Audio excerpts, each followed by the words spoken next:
After 3 days of deliberations, members of the Lake Chad Basin Commission have pledged their commitment to the funding of a multinational task force to arrest the security threat posed by insurgents in the region. Presidents and heads of states and their foreign allies converge in Abuja to consolidate on the gains the regional troops have made against the Boko Haram insurgents. Nigeria's Minister of Foreign Affairs presented the recommendations from a series of security experts meetings held since Thursday when the summit began. Among other things, the document recommends that member states should increase funding of troops and ensure the release of the Chibok girls abducted by the Nigeria Islamic militant group Boko Haram. After exhaustive deliberations, the military security subgroup recommended the underlisted. Addressing the immediate operational challenges of the multinational joint task force in the areas of logistics, equipment, and troops welfare, amongst others, to enhance operational efficiency. Intensifying efforts to locate and ensure the release and safe return of the Chibok schoolgirls and all other captives. The host of the summit, President Muhammadu Buhari, reiterated the commitment of his administration to stamp out Boko Haram group from the region and also ensure the safe rescue of the Chibok girls. When our administration assumed office, our first task was to tackle and defeat Boko Haram. We restricted, we restructured and re-equipped our armed forces. We strengthened cooperation among Lake Chad Basin Commission members and Benin. By December, the gallant armed forces of Nigeria, Cameroon, Chad, and Niger had degraded Boko Haram forces and squeezed them into a small enclave of Sambisa forest. Excellencies, distinguished ladies and gentlemen, let me reiterate our firm commitment to safety rescue and unite the abducted Chibok girls and indeed all other abductees with their families. Addressing the gathering in French, both the President of France and Presidents of member countries of the Lake Chad Basin Commission pledged their support to the recommendations of the summit. Meanwhile, both the Minister of Foreign Affairs for the United Kingdom and the United States Deputy Secretary of State urged governments of the region to work at stabilizing lives of internally displaced persons returning to the liberated communities. Victory and a lasting peace can only be achieved if the countries of the region, with our support, intensify their cooperation to implement a comprehensive, sustained strategy which not only wins the war, but also wins the peace by tackling the underlying drivers of extremism and triumphing in the battle of ideas. Of course, our focus must be not only on defeating the extremists, but also on helping their victims. The United States is deeply committed to supporting this fight. A fight against a group that has turned young children into suicide bombers. We are determined to defeat their campaign of murder, enslavement, and destruction. We have to start by liberating communities from Boko Haram, but that's not enough. We then have to stabilize those communities so that people can come home. Having recorded much success in the counterinsurgency crusade in the region, citizens from member countries and especially Nigeria hope that this meeting will not only help stamp out insurgency from the region, but also lead to the rescue of the Chibok girls. The importance of education is again taking the center stage, more so as the President has signed the 2016 budget. We're now being joined on the news at 10 by Professor Olugbemiro Jegede. He is the former Vice Chancellor of the National Open University, to take a look at the standard of education in the country. Good to have you join us, Professor Jegede. In the provision of the 2016 budget, it looks like the government is about to hire 500,000 more teachers. Does this indicate a deficit in our teaching capacity? Yes, there has always been a deficit.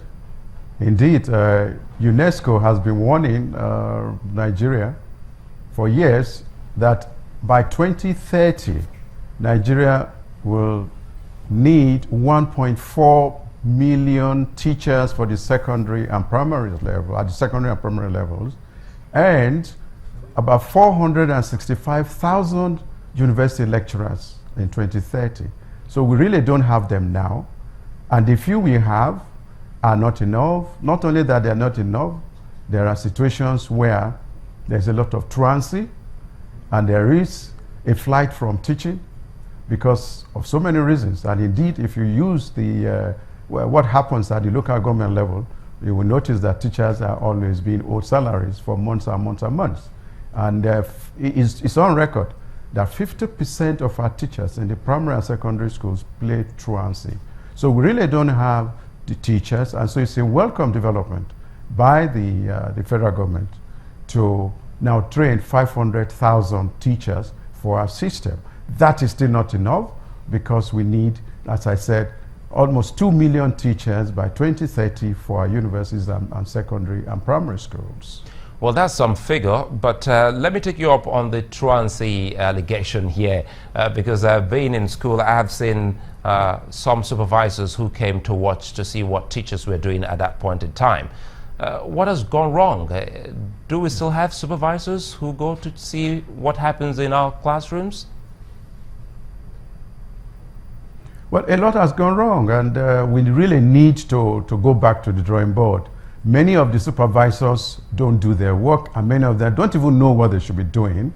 These days, we talk about educational leadership, not educational administration. And unless you have people trained in educational leadership, you have that issue. The second is that the teachers themselves have devised ways of sorting themselves out when their salaries don't come. You have teachers who are selling clothes or selling granite or selling whatever to their pupils. You have those who are selling shoes and whatever to their colleagues all around. All that adds to the truancy and the fact that we are not realizing the aims of education. And second, we are not really addressing issues in education. For example, we don't have the skills. We are not building the skills. And we need to refocus our attention on what the purpose of education should be in a country like ours for the 21st century. People still spend a lot of time thinking that paper qualification is what education or going to school should mean. It isn't.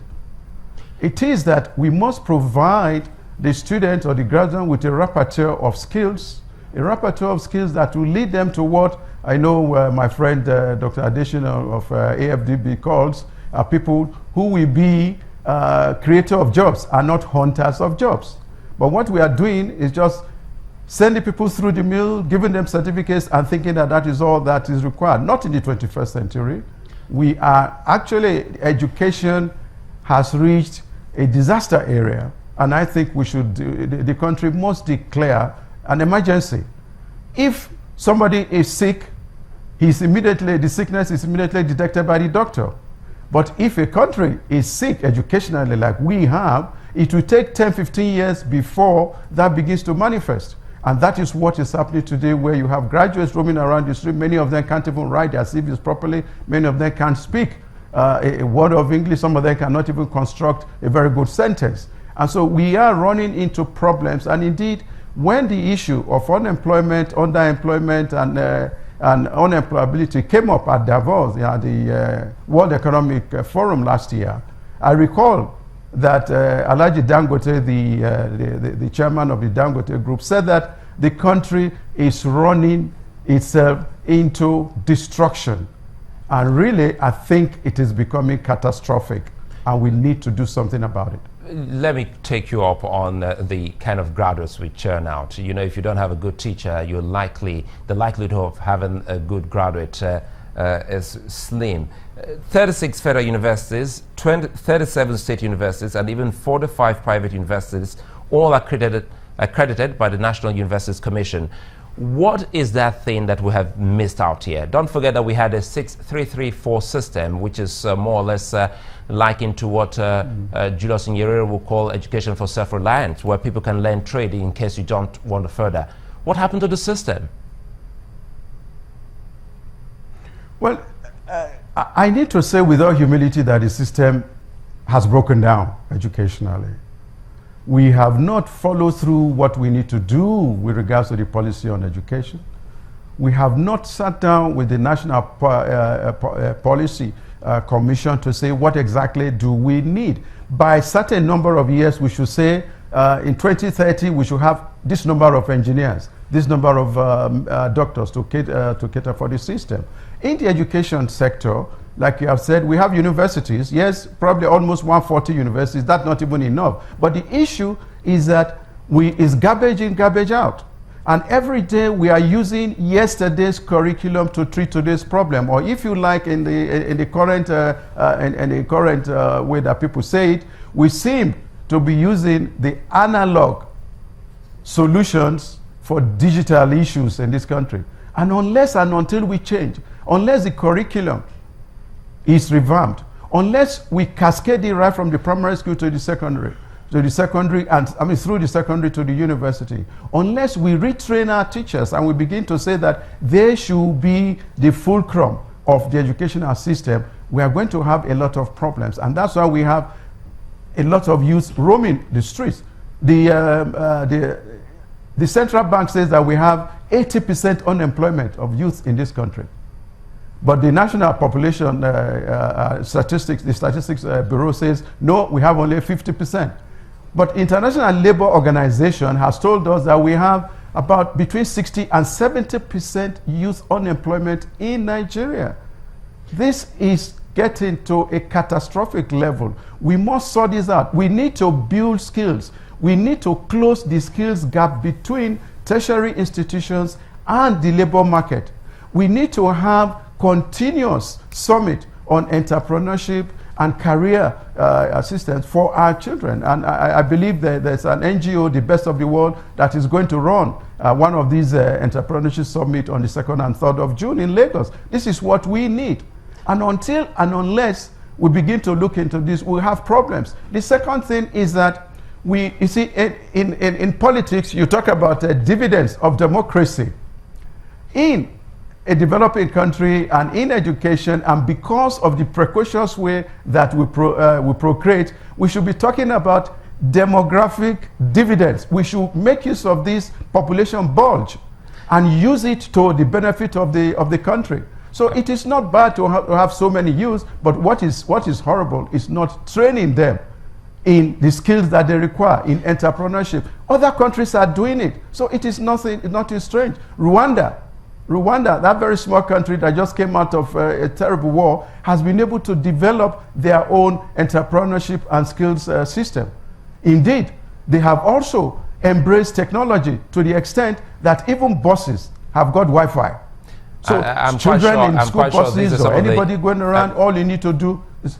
I'm quite sure these are some of the things you've been able to point out, and I'm hoping that the administrators of our education system will be listening to see how they can key in some of these suggestions you've just highlighted. Professor Jegede, the former Vice Chancellor of the National Open University, many thanks for speaking with us on the News at 10. Governor Nasir El-Rufai of Kaduna State has given assurances to residents of Zaria that a city's water project would be completed by December. The government made the announcement during a tour of the project site to see the progress of work and pledged to end the persistent water scarcity in Zaria and environs. Governor El-Rufai, accompanied by his deputy Mr. Bala Bantex and other top government officials, arrived at the project office of the 150 million litre per day Zaria water project. First, the State Commissioner for Water Resources, Sulaiman Leary, briefs the visitors on the progress of work in the Situation Room. The state has kept to its promise. We've been faithful in the payment of the 300 million monthly promise to be paid to Mothercat up to, I think, April, up to last month. After that short session, the governor and his team then take a tour of the project site. Malam El-Rufai asks the contractors handling the project to ensure its speedy completion, underlining its benefits to residents of Zaria and the 8 council areas that border it. by the end of September, and all the other works, electrical and mechanical and the water treatment plant complete, will be ready before the end of December. They have not given us any reason to be worried about their competence and capacity. We were worried about the pace of work, but there have been clarifications that have persuaded us that yes, this job will be completed on time. As long as we can get the distribution and transmission pipe work completed, by the grace of God, in a very short time, the people of Zaria will begin to get adequate amounts of clean water. Not only Zaria, but even other local governments around Zaria. Apart from these benefits, the project is already impacting on the host community and its economy, providing employment for artisans and laborers who work on the site. Leaving the water business to other business as we join Anne in our Business News studios.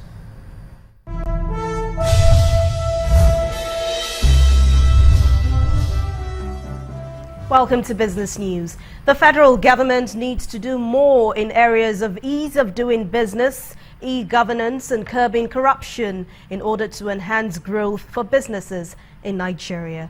This is according to the chief economist at PricewaterhouseCoopers, Andrew Nevin, who was a guest on our lunchtime business program, Business Incorporated. While reviewing the 2016 Africa Business Agenda survey recently released by PwC, Mr. Nevin said CEOs of businesses in Nigeria are very happy with what the government is doing so far to spur growth, but they expect more to be done. Is ranked 169th of ease of doing business. The Buhari regime has come out and said they know they need to improve it, but there needs to be some tangible action to move that forward, because everyone knows the potential of Nigeria, but are you going to invest if it's so hard to do things? One example, for example, people are talking about not the rate of tax, they don't mind paying tax, but just the administration of the tax system and how simple it is to do your taxes, how much time is spent to do your taxes. So that's really on the agenda. Another big thing that they want from the government is more e-government.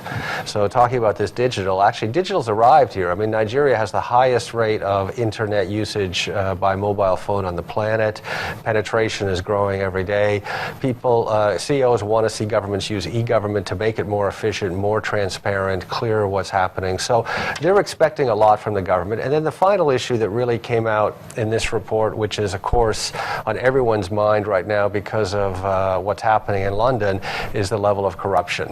And I think PwC, we put out previously a big report on the economic impact of corruption in Nigeria.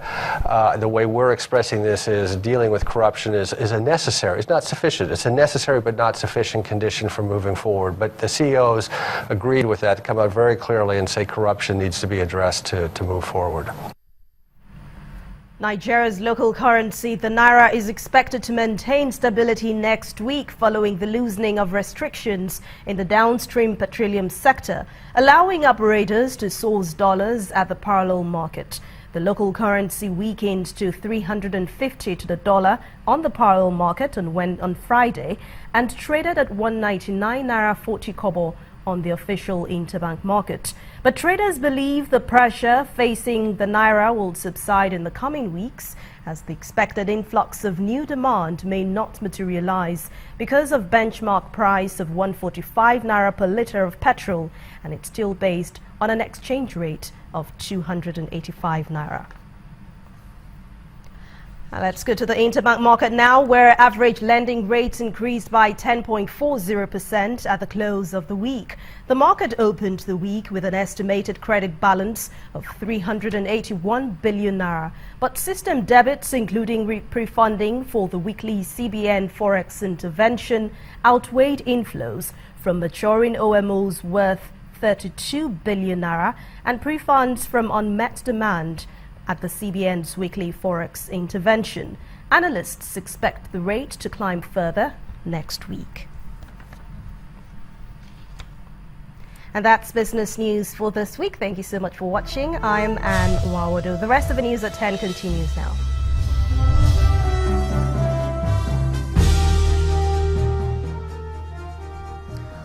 Over 2,000 runners today participated in the 4th edition of ARM's Run for the Future event. The exercise is organized annually by Asset and Resource Management Company Limited to raise awareness about the importance of fitness and general well-being of Nigerians. The event is in line with the company's philosophy that wealth is best enjoyed in good health. A few minutes of warm-up set the mood for this year's ARM's Run for the Future event.